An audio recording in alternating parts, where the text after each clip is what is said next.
Well, summer is a perfect time to get the family into the car and hit the road. And a new report says the land of 10,000 lakes is the best place to do just that. Northern News Now's Jeffrey McClure shares why this state, specifically Duluth and the North Shore, is the best destination for road trips. It's summertime, which means plenty of people are hitting the road to see all the views that they can around the world. And what better place to do that than top-ranked Minnesota? According to a new report by Wallet Hub, the land of 10,000 lakes was ranked as the best state to road trip in.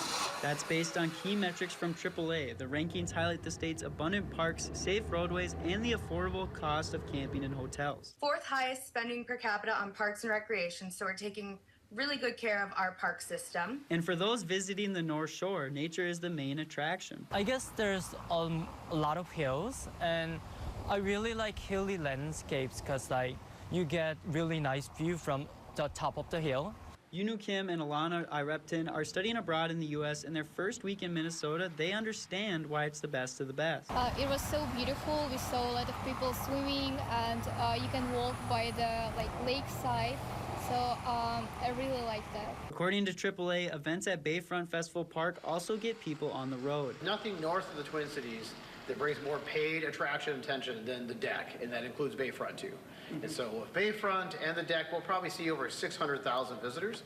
Visitors like Ellie Dick and her family who travel from their home in southern Minnesota to their cabin up north.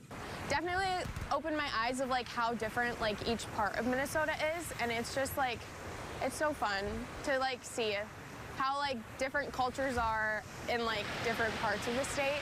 Road tripping in Duluth, Jeffrey McClure, Northern News Now.